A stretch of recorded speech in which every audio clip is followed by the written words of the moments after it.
Damas y caballeros, antes de arrancar con mi invitado, normalmente los días viernes a esta hora hablo de política local, pero ¿sabe qué? Voy a hablar de política internacional con un colega y compañero que se llama Antenor Rambal Torres. Este señor Antenor Rambal Torres lo conozco desde hace mucho tiempo. Es un venezolano con una carrera de más de 10 años de experiencia en el sector publicitario, en el mismo que yo trabajé en Centroamérica. Trabajó con Corpa Publicidad, que era una afiliada de Ogilvy and Mather, una de las grandes compañías publicitarias mundiales, manejando marcas nacionales en aquella época y marcas internacionales antes de trasladarse aquí a Estados Unidos. Antenor no llegó ayer, llegó hace algún tiempo. Tiene una experiencia, evidentemente, aquí en la zona metropolitana. Es el director de marketing de un bufete de abogados, donde lidera iniciativas de mercadeo. Pero lo que quería hablar con Antenor era precisamente su punto de vista como venezolano, como hombre de Venezuela. Y le voy a dar la más grata de las bienvenidas. Antenor Rambal, ¿cómo te va? Buenos días, bienvenido. Buenos días, Samuel, ¿cómo estás? Gusto saludarte y saludar también a toda tu audiencia. Gracias por tenerme por aquí. Bueno, a la gente que nos está escuchando por 1600 AM y por 1390, esto es importante para conocer el punto de vista de la historia política venezolana, que no comenzó ayer con Nicolás Maduro ni con Hugo Chávez. Tiene muchos antecedentes más allá y todos recordamos que hubo una época que todo el mundo que tenía problemas económicos en países del cono sur de América pensaba en uno, en Venezuela. Así es. Y decía uno, vámonos para Venezuela en vez de irnos a Estados Unidos, hermano, allá hablan nuestro idioma, es un país pudiente, son ricos, tienen petróleo, etcétera, etcétera. Cuéntame un poco de historia, Antenor, de lo que ha ocurrido cuando habían dos partidos políticos que manejaban el país y se repartían la torta. A ver, cuéntame, Antenor, por favor. Sí, Samuel, tú muy bien lo has dicho, Samuel. En ese caso, tradicionalmente en Venezuela, antes de la llegada de Chávez, la llegada de Maduro, existían varios partidos políticos, pero principalmente había una alternancia política en Venezuela entre el Partido Acción Democrática y el Partido COPEI. Ya. Eran los dos principales partidos políticos y en ese caso, como tú lo decías, había una alternancia política. Yo gano este periodo, el próximo lo ganas tú y Ya. luego viene otro y así Ya. había sido. Medio parecido aquí, ¿no? Exactamente, había un monopolio político, si se quiere, Ya. en ese caso. Pero sí, esta situación de alternancia política que se llevó por muchos años, desde la caída del dictador Marcos Pérez Jiménez en el año 58, hasta el momento en que llegó Chávez, literalmente. Ya. Hubo esa alternancia cada 5 años, eran los periodos presidenciales y eso se dio de esa forma entre COPEI y Acción Democrática. Ah, Ya. luego de esto, pues como tú lo mencionas, precisamente hubo un desgaste, si se quiere, Samuel, Ya. debido a esta alternancia. El pueblo venezolano lamentablemente no veía solución a sus problemas. Los grupos políticos estaban en control de la situación Ya. y de acuerdo a lo que el pueblo veía precisamente, los grupos políticos precisamente eran los únicos beneficiados en todo este proceso. En esa época, te recuerdo, hubo también una bonanza petrolera increíble en los Total. años 70 y comienzo de los 80, en donde realmente hubo una bonanza increíble en el tema petrolero. Y como tú decías, muchos países latinoamericanos, suramericanos y de Centroamérica veían a Venezuela como el norte. Correcto.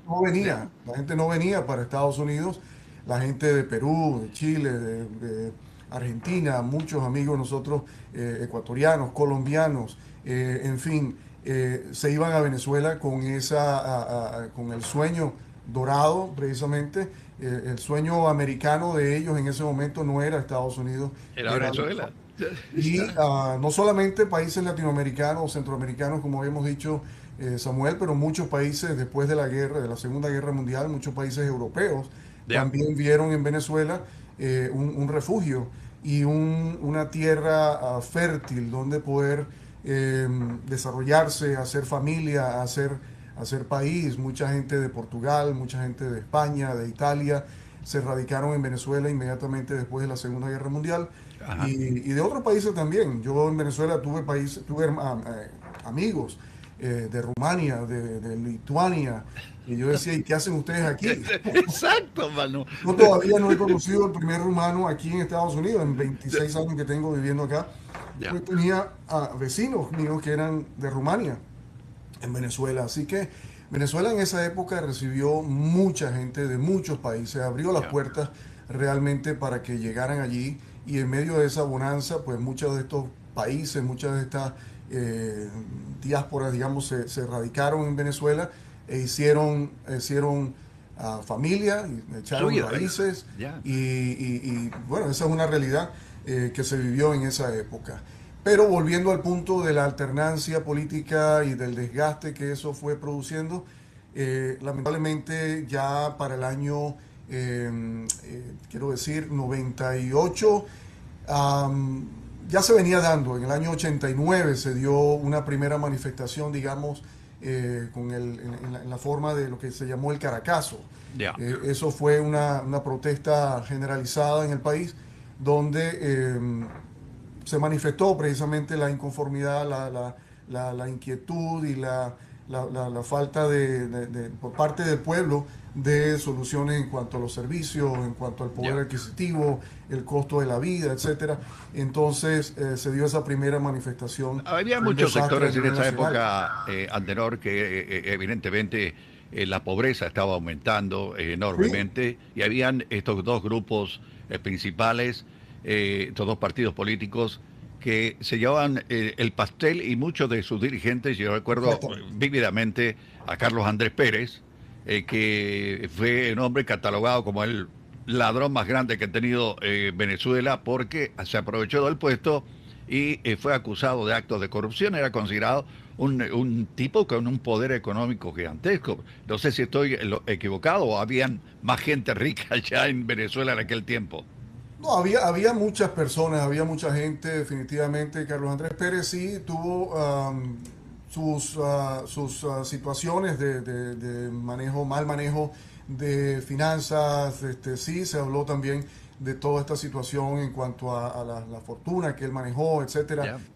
Pero pensábamos que estábamos mal y llegó Chávez y nos demostró de un momento a otro que podíamos estar peor.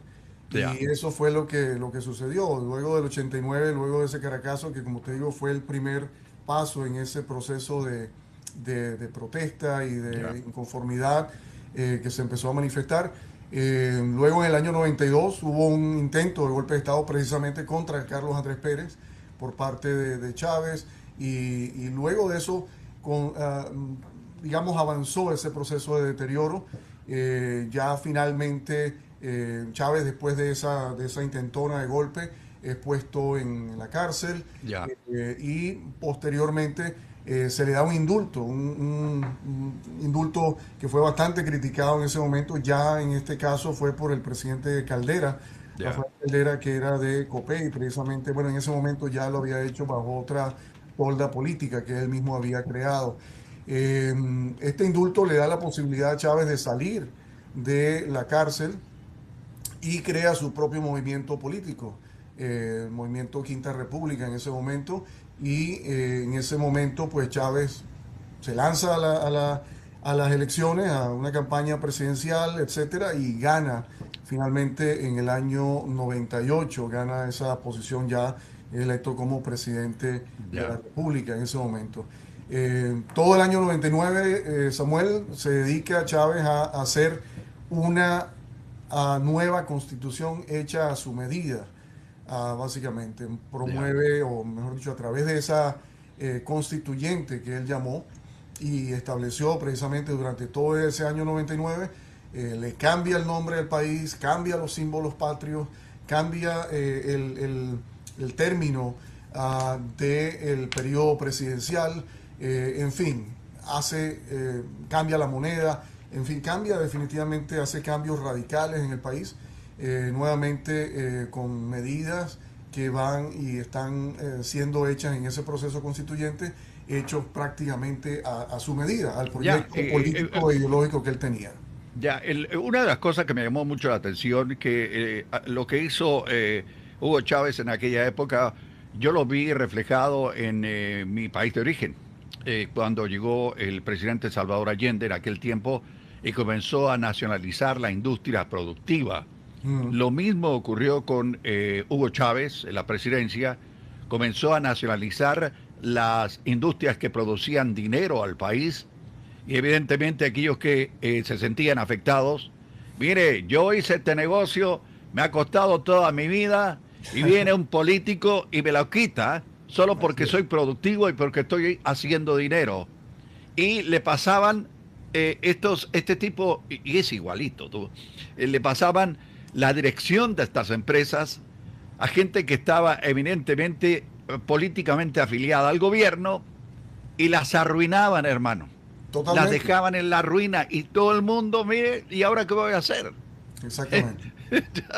No, eso y es un modelo, es un, como dicen aquí, es un copy-paste a lo que ha hecho, lo que ha habido en estos procesos que hemos visto bueno, en Venezuela, pero en Venezuela llegó con Chávez, pero este modelo, Chávez tiene una influencia enorme que viene de Cuba, en las Ya, manos de Fidel ya, y los hermanos Castro, definitivamente tienen una influencia. En esta etapa nueva del chavismo inicial en Venezuela, la ideología y toda la parte, digamos, de pensamiento viene definitivamente de Cuba.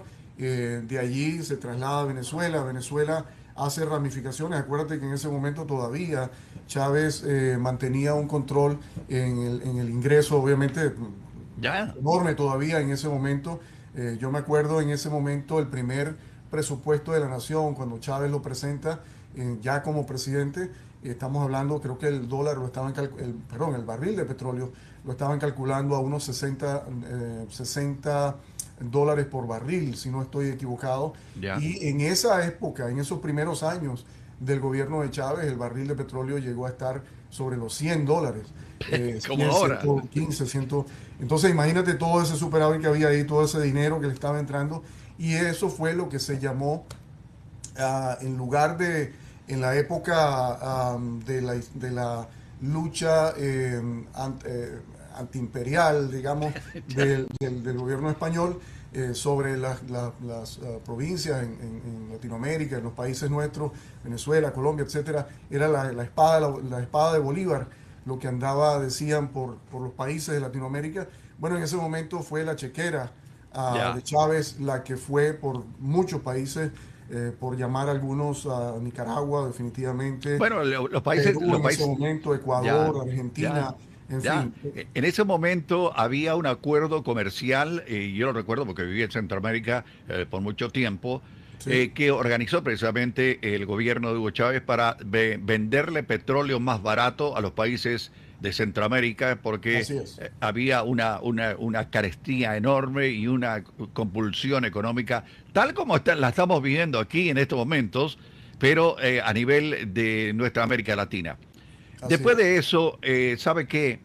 Ah, llegó Hugo Chávez se enfermó, ¿ok? Sí, Eh, Hugo Chávez se enfermó, eh, lamentablemente se enfermó y se fue a tratar supuestamente con médicos de experiencia en Cuba, cuando supuestamente. debería haber ido como los políticos de los países centroamericanos o de la parte norte, generalmente uno los veía llegar a los hospitales de Houston, en Texas, para tratarse de enfermedades. Sí, Pero la infraestructura en ese momento de Cuba y sus médicos, sin desmerecer los estudios que tienen, no era para ser tratado allí. Y Hugo Chávez se murió. Se sí, murió y dejó a Nicolás Maduro, quien está ahora en una prisión aquí en los Estados Unidos. Ahora, desde la muerte de Hugo Chávez a la toma de poder de Nicolás Maduro y el proceso que sigue, ¿cómo fue eso, Antenor? ¿Cómo lo viste tú como venezolano? bueno, un poquito ir atrás en ese tema de cuando enfermó Chávez y luego se trasladó, sin ánimo, bueno, entendiendo un poco, obviamente que la ideología de él no le iba a permitir, su ego, su ideología, su movimiento, etcétera, no le iba a permitir, no lo veía él viable venirse a Texas, venirse a Houston, venirse a Boston a operarse, Ya. pero él pudo haber optado por otras posibilidades. En esa misma época, Samuel, si tú lo buscas, el presidente Lula tuvo un diagnóstico también de cáncer muy comprometedor Ya. y él se operó precisamente en Brasil y esa hubiese podido ser una opción para Chávez irse a Brasil en lugar de irse a Cuba Ya. y poder haber tenido quizá, no lo sabemos, pero quizá un resultado diferente. Ya. Habría Esa elección que sobrevivido, él por hizo. supuesto. Ya. Claro, exactamente. El presidente Lula, bueno, ahorita está en el poder y está, como decimos en Venezuela, vivito y coleando Ya. por la decisión que él tomó. Bueno, él se operó y, bueno, afortunadamente Bueno, para él tuvo los servicios médicos y la operación bueno, que fue al punto en la situación que él estaba teniendo. Pero bueno, él decidió irse a Cuba, en el caso de Chávez, ya. fallece en las manos del gobierno cubano. Déjame dejarlo ahí en el aire, solamente Ya. en las manos del gobierno cubano. Ya. Y decide, antes de su viaje, decide postular, en el caso de que las palabras de él fueron estas, en el caso de que a mí me sucediera algo y yo no pudiera regresar, básicamente lo que dice, Ya. él tenía, me acuerdo de esa rueda de prensa, estaba en el medio, de un lado tenía Diosdado Cabello, del otro lado tenía Nicolás Maduro. Por, eh, por ley, lo que establece la Constitución, Diosdado era el presidente de la Asamblea Nacional en ese momento y a falta del presidente, él era quien le correspondía tomar la presidencia en ese momento. Sin embargo, él deja el mandato de que si algo le sucede, no sea Diosdado Cabello quien tome la presidencia, sino Nicolás Maduro. Intereses, órdenes, instrucciones, ponle el nombre que tú consideres más, pero esa instrucción no fue una decisión propia de él, lo más probable. Probablemente esa decisión vino de Cuba también. Ya. Diosdado nunca fue monedita de oro para los cubanos, para el Ya. gobierno de Fidel Castro y Raúl Castro. Y Maduro por su parte, sí Ya. era y tenía mucho inclinación hacia el gobierno cubano y estaba más en línea con lo Ya. que el gobierno cubano y el proyecto del que tenía el gobierno cubano para Venezuela. Maduro era una mejor ficha para Ya. continuar con ese proyecto. So, Y Maduro se es, establece en el ya. gobierno Ya. y empieza esta nueva etapa de ya con Maduro al poder. Existe definitivamente ya a partir de Maduro, que comienza en el 2013, es el fallecimiento, que también hay un dato importante allí en cuanto a la muerte. La muerte de Chávez fue anunciada en marzo del 2013, pero hay fuentes confiables que determinan que Chávez murió, unas fuentes dicen lo mataron, Ya. en diciembre 30 del 2012. Y mantuvieron, eh, digamos, el fallecimiento de él fue un secreto hasta marzo del 2013, que fue cuando finalmente Ya. lo dieron a conocer en la voz de Maduro. Precisamente Maduro fue el que anunció oficialmente el fallecimiento de Chávez en marzo del 2013. Ya. Luego comienza esta etapa en la que nuevamente, Samuel, pensábamos que estabas mal con Chávez y Ya. llegó Maduro y nos dijo, no, espérate ahí. Ya. Como dicen los americanos, hold my beer, Ya. y empezó el madurismo. Ya. Eh, y ha sido una etapa mucho peor, mucho autoritarismo, Ya. mucho control. Y ocurrió la Honduras cosa. se ha impuesto en manifestaciones de una Ya. manera tremenda. Ya. Cantidad de desaparecidos, cantidad de personas fallecidas en esas protestas, estudiantes que han dado su vida en esta situación. Y lo más curioso de todo es que pasó lo que al revés de lo que ocurría por allá por los años 70, 80, donde la gente quería irse a Venezuela. Ahora los venezolanos, viendo lo que Exactamente. ocurría, empacaban y salían a países vecinos o se venían aquí de Estados Unidos. Sí, Ah, ya, exactamente. ahora el proceso ha cambiado. Ujú. Maduro está resguardado en una prisión aquí junto con su esposa. lo van a llevar a juicio por estar, por narcotráfico internacional y terrorismo. Y Ujú. este señor está tratando de sobrevivir y políticamente hablando, ahora el cambio ha sido atroz y enorme para Venezuela. Mm. Hubo una, no hubo una elección, hubo varias elecciones en las cuales este señor perdió. Totalmente. Perdió las elecciones, todo el mundo sabía que perdía, las instituciones internacionales sabían que Maduro no había sido electo de manera correcta, se las arregló para mantenerse en el poder hasta que le llegó la hora. Pero durante ese proceso anterior, mucha gente pensaba que políticos de oposición habían ganado, o políticas de oposición habían ganado la elección, incluyendo a la premio Nobel María Corina Machado, y todo el mundo pensaba que ella iba a tomar el control del poder, pero se la dejaron a Delcy Rodríguez. Mm. Explícame tú todo eso, porque yo aquí no lo entiendo y mucha gente nuestra no la entiende. ¿Cómo el gobierno de Estados Unidos saca a Nicolás Maduro y a su mujer, los meten presos y dejan en el lugar a una parte de lo que fue el gobierno de Maduro? Sí. No me cuadra. Explícamelo, por favor. Sí, definitivamente ha habido, esta es una pregunta que todo el mundo se hace y mucha gente no lo entiende.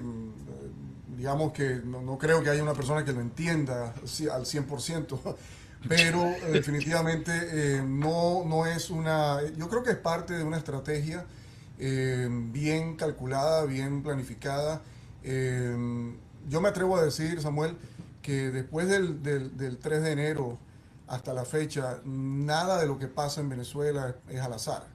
Ya, Nada de los nombramientos, estamos hablando ahora también de la reapertura de las embajadas, bueno, ya se dio en Venezuela, perdón, por parte de Estados Unidos. ya, Viene también pronto, yo creo que en los próximos días ya va a establecerse la reapertura de la embajada venezolana aquí en Washington. ya, Y ya, yo no creo que eso sea al azar, no creo que eso sea, incluso me atrevo a decir, no creo que eso sea decisión del gobierno de Delcy. Yo estoy casi seguro que el nombramiento de esos funcionarios y de esta nueva relación está bien manejada, controlada, me atrevo a decir, y que ya. estos funcionarios que vienen acá están bajo el escrutinio y bajo la mira y la lupa del gobierno de los Estados Unidos. Yo quiero decirte, estas personas no van a venir acá si es que no fueron aprobados por el gobierno de los Estados Unidos. Entonces, ¿cómo llegamos a Delcy?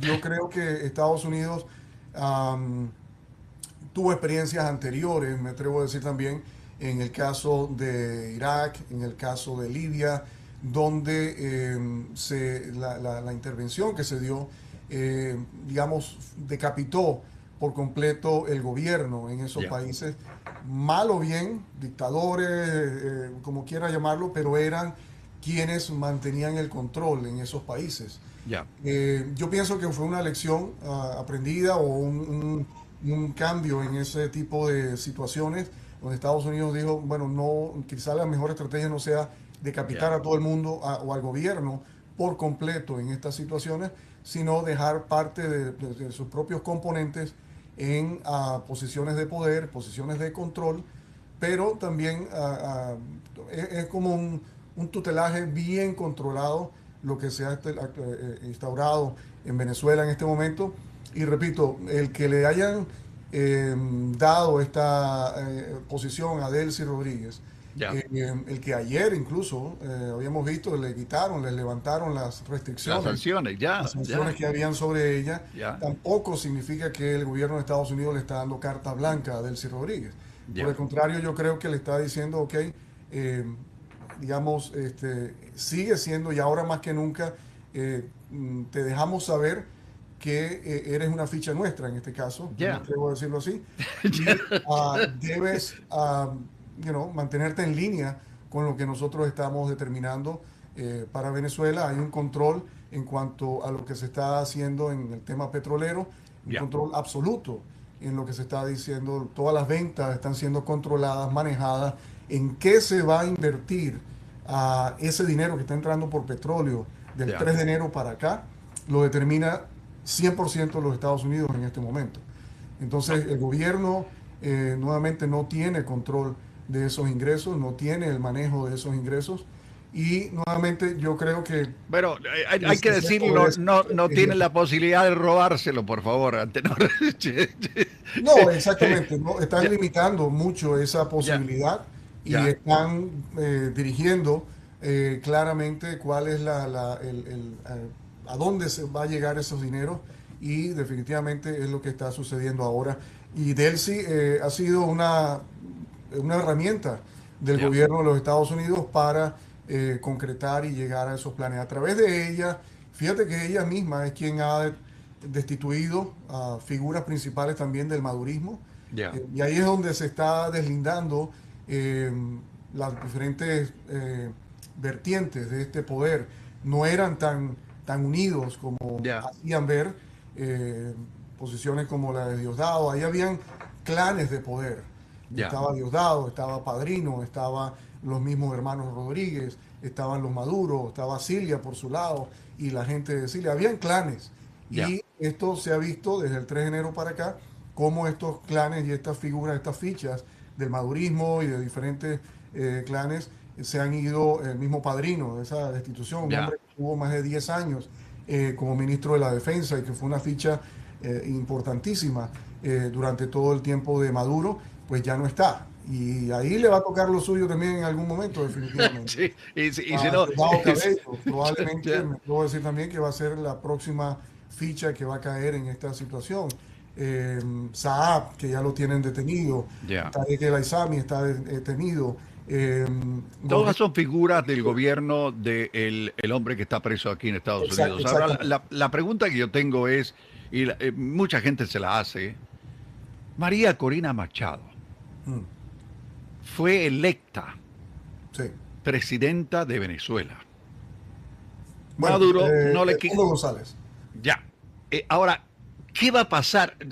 Tú como venezolano, Mm, ¿qué va a pasar en un futuro próximo? Porque en algún momento Delcy Rodríguez va a tener que irse. En algún sí, momento tiene que irse. No definitivamente. sabemos si va a haber elecciones en Venezuela. No sabemos si las personas que han estado peleando para sacar del poder a este grupo que está enquistado allí, que tiene que irse para que vuelva el país a la normalidad, si se puede decir de esta manera, Mm, y vuelva a ser el país que muchos piensan tiene que ser porque están sentados, como decía Hugo Chávez, en un pozo petrolero el más grande que tiene el planeta. así es. Ahora, ¿qué va a pasar con María Corina Machado? ¿Qué va a pasar con el futuro próximo? ¿Cómo lo ves tú, Antenor Rambal, como venezolano? Mira, yo creo, Samuel, que en este caso, en lo que corresponde a María Corina Machado, sí, ella, el movimiento que ella lidera Ya, es digamos, fue electo en la figura de Edmundo González Urrutia, sí, es que es cierto, el sí. presidente electo. Eso fue Ya, en las elecciones precisamente que Maduro mismo desconoció por completo ese resultado y es lo que yo creo que fue el inicio precisamente del decaimiento y de eh, ya después de eso no hubo manera de sostenerse ni internacionalmente, sus propios aliados, el presidente Petro, Lula, en fin, todos ellos le decían, hey, no, te estás pasando ya ya, con ya, este tema, ya, ya, ya volver, es decir, hacerte el loco con estos resultados ya, no ya, te va a funcionar, ya, definitivamente, y ellos mismos mantuvieron distancia en esa situación, en esa posición que tomó Maduro, y ya, al final se vio solo, y al final pues terminó en donde está ahora en Nueva York, en un centro de detención. ya, Pero volviendo a María Corina Machado, yo sí pienso que eventualmente, como tú lo mencionabas, Delcy Rodríguez va a salir. ya. Ella es una ficha importante.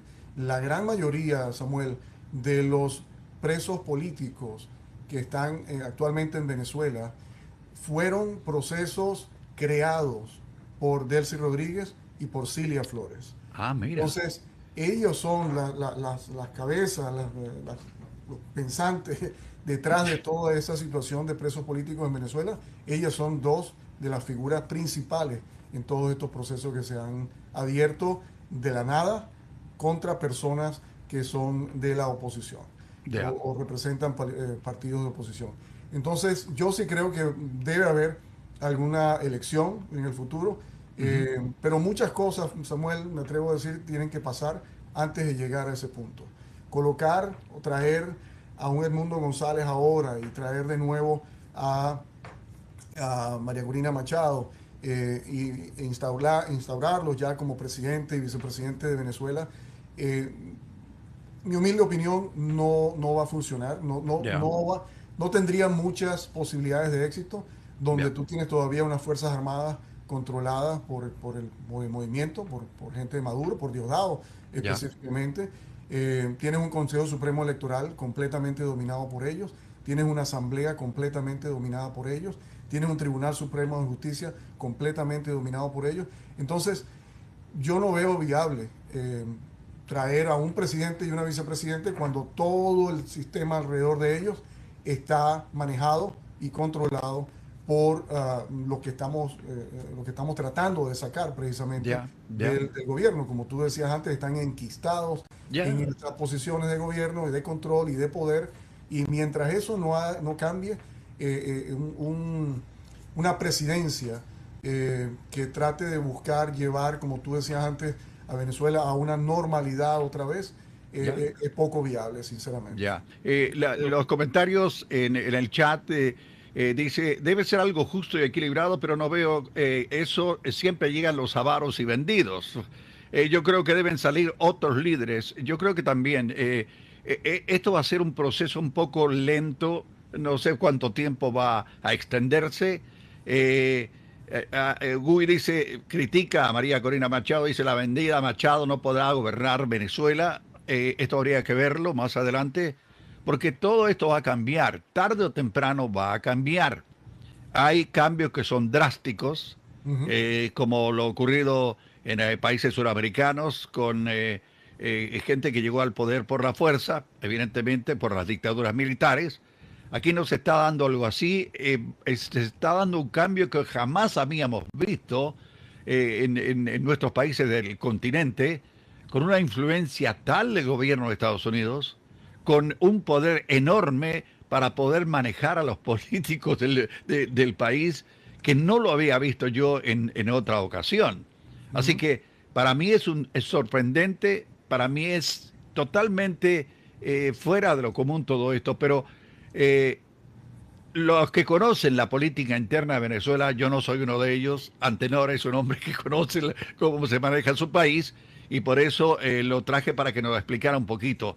No sé si tienes un poco, yo sé que tienes una limitación de tiempo, Antenor, pero si nos acompañes un par de minutos más te lo voy a agradecer, porque quiero saber qué va a pasar con el futuro de Venezuela. ¿Qué va a pasar con los dirigentes que hay ahora? ¿Qué va a pasar con, como tú dices, con los niveles altos de jerarquía política que manejan todo el país? Así es. Eso no se puede sacar de la noche a la mañana. De la noche a la mañana, exactamente. Y muchas personas y entendemos que la desesperación después de casi 28 años de esta gente enquistada en el poder y manejando Venezuela como si fuera una finca, eso definitivamente entendemos que el pueblo mismo, la diáspora que está afuera, el pueblo que está adentro, quieren cambios ya, quieren cambios de un momento a otro, y eso lamentablemente no se va a dar. Hay que hablar claro de esa manera, eso no se va a dar. ¿Cuánto tiempo va a tomar esto, Samuel? 6 meses, 1 año, 2 años, no lo sabemos. No lo sabemos. Yo me atrevo a decir que va a ser más hacia los 2 años que hacia los 6 meses. Honestamente, lo veo como una situación que se va a desarrollar y va a tener quizá alguna resultado de aquí a 1 año o 2 aproximadamente, me atrevo a decir. Nuevamente, muchas cosas tienen que pasar, Samuel, para porque no es poner un gobierno. Edmundo González puede venir mañana a Venezuela y establecerse y decir que es tomar posesión como presidente, y honestamente yo le deseo todo lo mejor en su gestión, porque si le va bien a él, le va a ir bien a Venezuela, pero lamentablemente siendo realista, yo no lo veo viable, yo no lo veo posible. Nuevamente, cuando tienes toda una estructura de poder a su alrededor, que le va a ser casi que imposible manejar el gobierno en esa manera. Muchas cosas tienen que pasar. La salida de todas estas figuras principales, Padrino, Diosdado. Padrino ya está fuera, pero está adentro. Diosdado está allí todavía, más encarnado que nunca, porque él sabe que probablemente él es la próxima ficha. Entonces él se la está jugando todas definitivamente. Los hermanos Rodríguez, ellos son figuras principales en este deterioro que ha habido en Venezuela. Han sido en muchos momentos Jorge Rodríguez, el hermano de Delcy, fue precisamente director de campaña y toda la parte ideológica y de estrategia y de todo lo que tiene que ver con las campañas y el posicionamiento de este gobierno de cara al pueblo, fue precisamente orquestado por Jorge Rodríguez. Él es detrás de esas campañas que llevaron o que mantuvieron en cierta forma al gobierno de Maduro y anteriormente también en alguna forma también el de Chávez. Así que ellos también tienen que estar fuera. Y nuevamente, y ojo con esto que te voy a decir, Samuel, también. Va a haber y debe haber también una depuración en las propias filas de las Fuerzas Armadas. De la oposición. ¿O también? En Venezuela.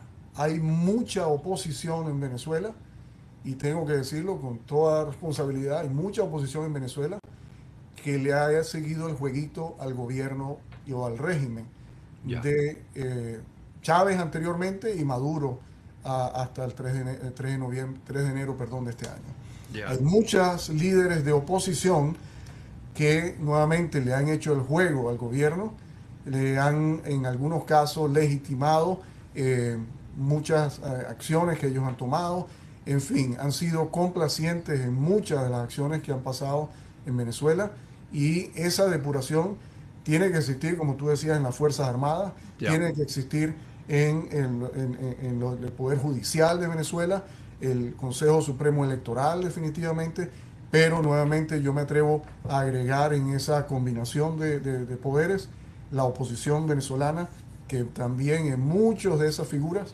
ha sido complaciente y ha sido parte del juego de este régimen, del juego político de este régimen, de la permanencia de este régimen en el gobierno.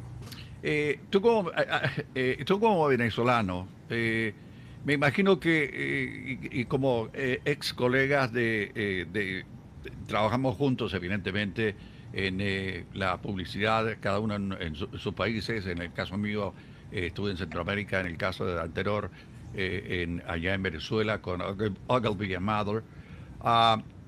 ¿Tú crees que la gente que salió, los empresarios que salieron de Venezuela, que llevaron todo lo sacaron a países ya sea vecinos o se vinieron aquí en Estados Unidos?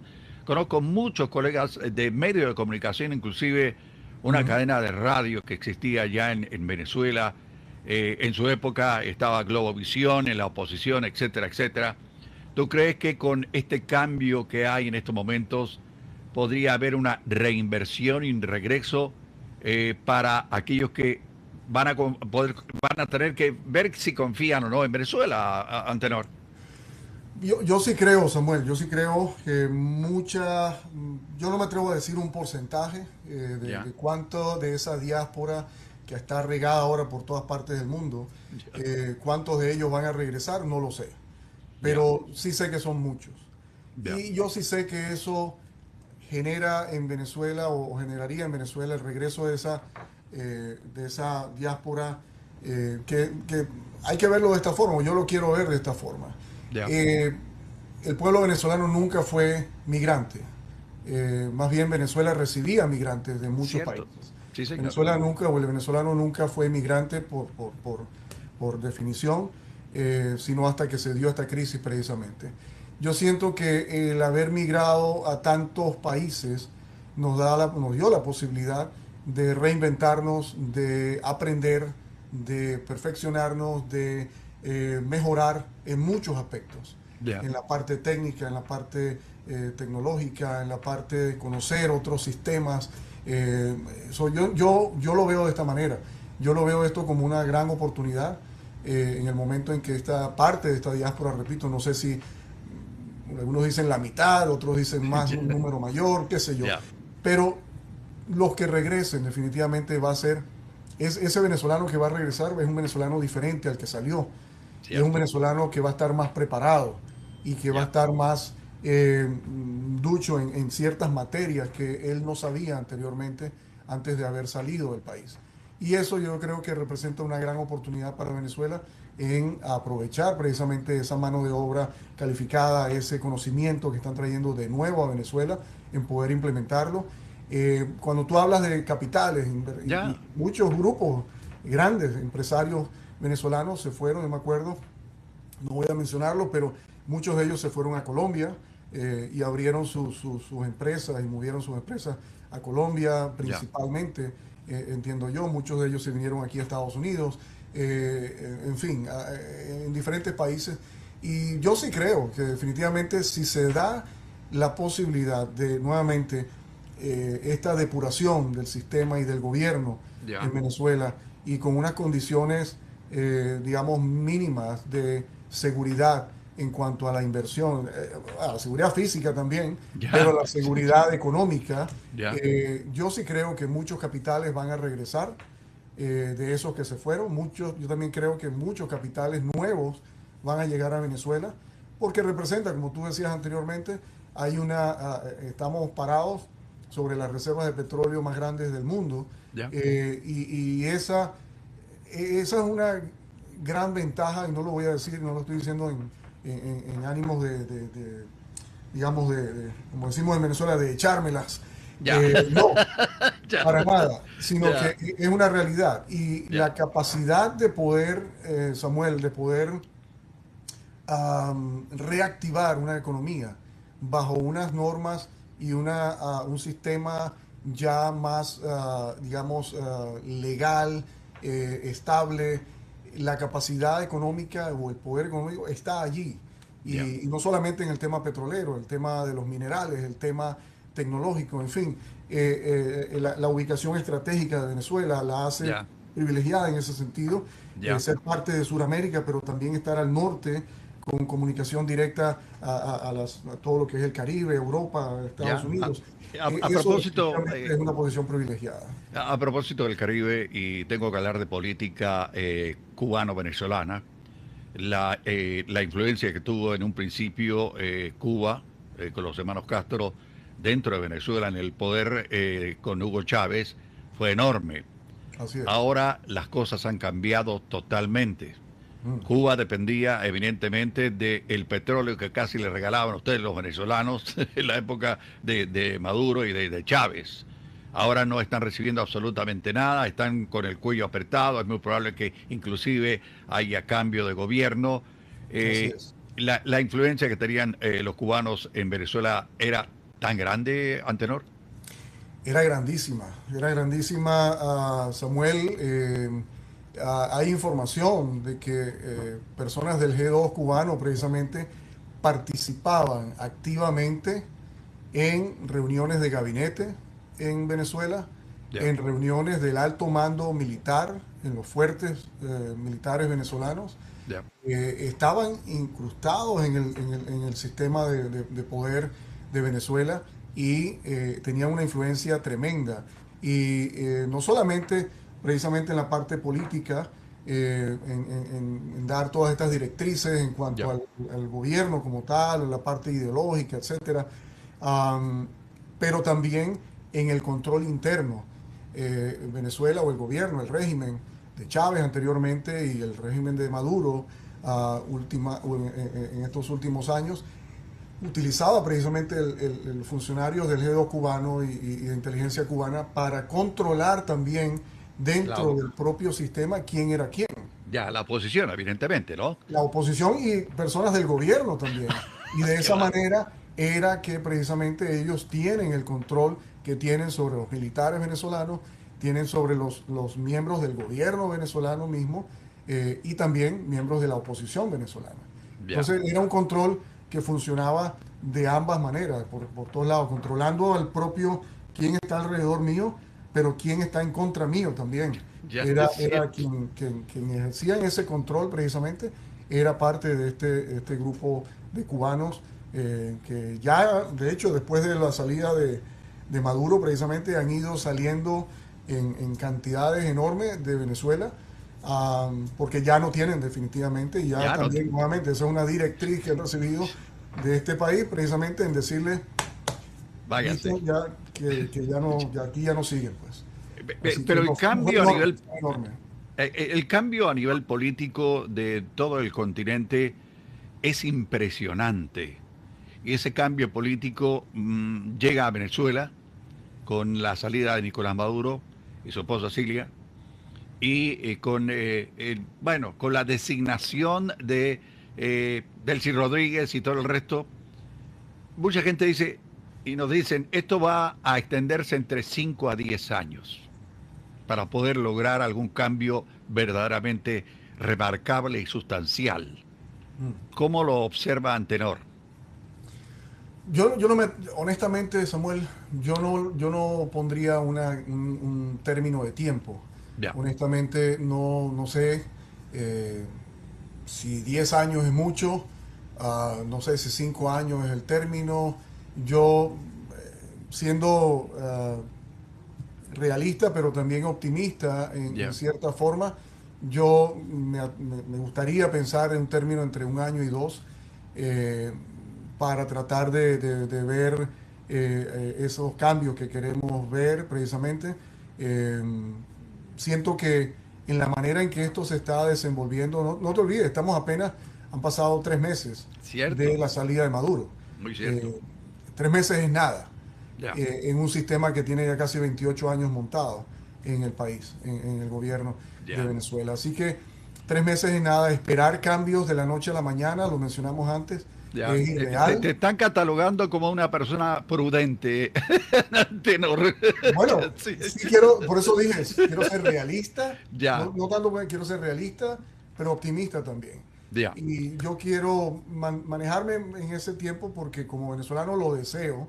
ya, es Tengo mi cierto. familia todavía en Venezuela Ya, y me duele y siento lo que pasa en Venezuela, definitivamente lo siento en primer plano, en primera persona. Y definitivamente quiero ser más optimista en cuanto al tiempo. ya. 5 o 10 años me parece mucho, pero sí creo que hay la capacidad de poder hacer esos cambios si seguimos en la línea que vamos. Sí creo en la capacidad de poder recuperarnos económicamente y de esa Ujú. manera sentar las bases para que estos capitales de inversión extranjeros vuelvan a Venezuela y nacionales que se fueron, que vuelvan Ya, a Venezuela. Y sí siento que hay la manera de cómo llegar a ese punto y llegar pronto, si Dios quiere. Nuevamente hay que hacer muchos cambios. Sí creo que la solución, volviendo al tema de María Corina Machado, sí creo que la decisión, el cambio sería, ¿cómo veo yo a Venezuela? Una María Corina habilitada, recuerda que ella está inhabilitada, salieron con esta fulana ley de amnistía, que ya, ha sido un fraude definitivamente, eso fue un engaño. ya, Y la han aplicado, eh, a ti sí, pero a ti no, pero a ti sí, ya. pero a ti Al no. dedazo. Ya, ya, Dedazo, exactamente. ya, Entonces, el muchachito que salió con una pancarta a reclamar, ese muchachito está afuera bajo la ley de amnistía. Pero una María Corina Machado sigue estando inhabilitada y muchos de los líderes principales están todavía inhabilitados y dudo mucho que los vayan a habilitar. Espero que así ya, suceda y ya, puede ser que venga. María Corina ha venido hablando de su regreso a Venezuela y ha dicho que va a ser pronto. Siento que las reuniones que se han dado acá, principio de esta semana, se reunió con Marco Rubio, acá en ya, el jefe del ya, aquí en Departamento de Estado, Washington. Ya, precisamente acá en Washington, y pienso que todas estas medidas, el levantamiento de las sanciones a Delcy, probablemente el regreso de María Corina pronto, la apertura de la embajada en Venezuela, la reapertura de la embajada aquí en Washington por parte del gobierno, todo va en línea con una estrategia. Yo no creo en ningún momento que eso suceda al azar. ya, Cada uno de esos nombramientos y cada una de esas fichas que se están moviendo son precisamente parte de una estrategia. Yo quiero pensar así y ya, quiero estar convencido de eso. por el bien de mi país en algún momento, Samuel. Claro, uno siempre piensa en cómo va a mejorar la vida, cómo va a mejorar la situación, cómo va a mejorar la economía de su propio país, cuando, y quiero dar un ejemplo que no es ni el tuyo ni el mío, es lo que pasaba en El Salvador. Mm, Tuvieron una guerra civil, ujú, tuvieron se apoderaron bandas de bandidos, de mareros del país, ujú. hasta que llegó un señor y dijo, mire, vamos a tener que poner orden, porque si seguimos así como estamos, nuestro país va a ir a la ruina. Así es. Y no le estoy haciendo propaganda a Nayib Bukele ni nada por el estilo, pero lo que ha hecho este señor con El Salvador es lo que deberían hacer muchos en otras partes del continente, incluyendo Venezuela. O Así sea, es. si hay una persona que está haciendo las cosas bien, que hay Mm, confianza de la población en que no lo van a matar, lo van a meter preso por tener un pensamiento político que no es el que está en el gobierno, que el desarrollo de esa nación hace que el atractivo enorme económico llame a los empresarios a ir a invertir. así es. Evidentemente, si vos tenés petróleo para regalar a todo el planeta, alguien va a pensar en un cambio, y en un cambio que va a ser positivo para toda la población. Eh, Antenor, si tú tuvieras la oportunidad de hablar con un venezolano, tú le podías dar un consejo. ¿Cuál consejo le darías tú? Esa pregunta tiene varios ángulos, Samuel. Ya, Eh, yo siempre lo he dicho, me quito el sombrero por todos los venezolanos que se quedaron en Venezuela durante aguantaron. todo este proceso y me quito el sombrero también por todos los venezolanos que en un momento dado dijimos nos vamos. Ya, Por ambos, yo me quito el sombrero. Tanto una como la otra son decisiones sumamente importantes, sumamente difíciles, y no ha sido fácil para los que se quedaron, pero tampoco ha sido fácil para los que nos hemos ido, nos ya, fuimos en ya, algún momento. ya, Entonces, ¿qué le digo yo al venezolano que está adentro? Um, Dios quiera, ya el momento del cambio ha comenzado. Hay señales que dejan saber que vamos por buen camino. sí, señor. Eh, Hay mucho camino por andar todavía, Ya, definitivamente. Y eso es lo que yo le diría, sumarse en los movimientos, digamos, tener claridad en que definitivamente el cambio ya comenzó y esto no lo para nadie. Definitivamente esto bueno, debería continuar, estos deberían sumarse de alguna manera en movimientos que representen su ideología y este cambio que se está dando. Y por el venezolano que está afuera, pues seguir luchando desde afuera, que también nos toca y nos corresponde, y han hecho mucho, los venezolanos que estamos fuera, hemos hecho mucho por lo que está sucediendo en Venezuela en este momento, ya. y seguir luchando hasta que estos cambios se concreten y se den y tengamos una Venezuela como el proyecto de María Corina Machado la ha llamado, una Venezuela tierra de gracia. Eso es lo que queremos todos. Antenor Rambal, un gustazo tenerte, como siempre, y por supuesto, con Antenor siempre hablamos de esto, pero fuera, y me atreví Fuera a de cámara. a invitarlo para conocer el punto de vista de Antenor. Puede que usted no tenga el mismo punto de vista de Antenor Rambal en cuestiones de términos de su patria, de Venezuela, o bien esté de acuerdo con él. Pero felizmente estamos en un país donde podemos hablar libremente, Así donde es. podemos desarrollarnos libremente y donde el señor Antenor Rambal y Samuel Gálvez pueden hablar de la política de un país de nosotros, de nuestro continente. Antenor, un abrazo para ti, buen fin de semana y un gusto tenerte. No te me pierdas, hermano. Ya estaremos. Muchas gracias, Samuel. Gracias por esta invitación. Un placer haber conversado contigo. Como siempre, lo hemos hecho en muchas oportunidades. Sí, Primera señor. vez que lo hacemos así al aire, Ya. pero muchas gracias de verdad. No, un Gracias gusto, un gusto. a tu audiencia y seguimos en contacto. Perfecto. Antenor Rambal, el hombre es de Venezuela, un profesional radicado aquí en la capital de los Estados Unidos y que tiene su pensamiento y que es un pensamiento de beneficio no solo para un grupo, sino para un país. La patria no se olvida, hermano. Así A es. nombre de todo el equipo, a nombre del abogado Joseph Maluf, a nombre de Alejandro Negrón, a nombre de Rebeca Rosales de Cielo, que es nuestra operadora estrella en las dos emisoras, y en 1390 y en 1600. Mi nombre es Samuel Galvez. Yo me voy a tomar el día de hoy. Así que no voy a estar en noticias. A nombre de todo el equipo, gracias. Buen fin de semana para todos. Cuídense mucho. Y cuando piensen en su país, hágalo de manera positiva. Deje la camiseta política tirada allá. Piense que el país donde dejó tirado el ombligo, hermano, merece algo mejor. Buen día para todos. Gracias. Hasta luego.